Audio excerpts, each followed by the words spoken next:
Dronacharya, also known as Drona, was a great Brahmin warrior and a master of advanced military arts.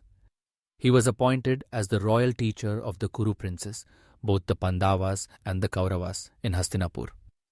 His most famous student was Arjuna, the third Pandava prince, whom he regarded as his most talented disciple. Drona had promised to make Arjuna the greatest archer in the world. Under his strict guidance, Arjuna excelled in the art of archery and was recognized as the best among his peers. Far away from Hastinapur, in the forests of the kingdom of the Nishadas, a tribal community, lived a young boy named Ekalavya. He was the son of Hiranyadhanus, the chieftain of the Nishadas and a loyal vassal of King Jarasandha.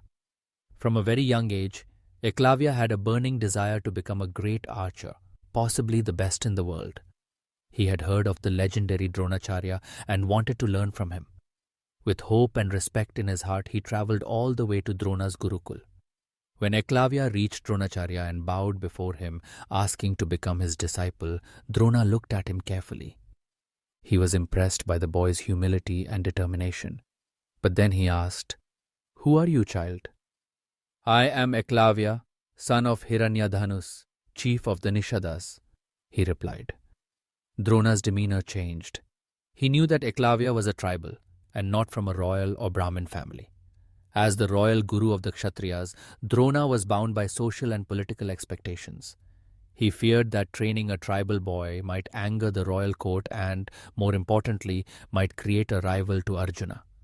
So he told Ekalavya, "I am sorry, child, but I cannot accept you as my student. I teach only the royal princes." Ekalavya was heartbroken, but he did not argue. With deep respect, he bowed to Dronacharya and left silently. Back in the forest, Ekalavya was not ready to give up. He built a mud statue of Dronacharya and placed it in a quiet grove. Every day, he would bow before the statue and begin his practice. In his heart, he had accepted Dronacharya as his guru, even though the real Drona had rejected him. Through years of self-discipline, unwavering focus, and intense practice, Ekalavya trained himself. He practiced shooting arrows with precision, often aiming at the sound of animals or rustling leaves. Eventually, his skills became extraordinary, on par with or even greater than the best trained warriors in Hastinapur. One day, the Pandavas were on a hunting expedition in the forest. Their dog strayed away and encountered Ekalavya, who was practicing archery. The dog began barking at him. Annoyed, but without causing harm, Ekalavya shot 7 arrows into the dog's mouth in such a way that it couldn't bark anymore but remained unharmed. The Pandavas found their dog and were astonished by the skill it would take to do something like that. They searched for the archer and eventually came upon Ekalavya. Arjuna asked, "Who are you? And who taught you archery?" Ekalavya bowed and said, "I am Ekalavya, disciple of Dronacharya." Hearing this, Arjuna was shocked and confused. He returned and told Dronacharya about the mysterious archer who claimed to be his student. Drona was troubled. If Ekalavya truly had learned such advanced archery skills, he could rival or surpass Arjuna. This would break his promise to make Arjuna the greatest archer in the world. Dronacharya decided to visit Ekalavya. When he arrived in the forest, Ekalavya was overjoyed.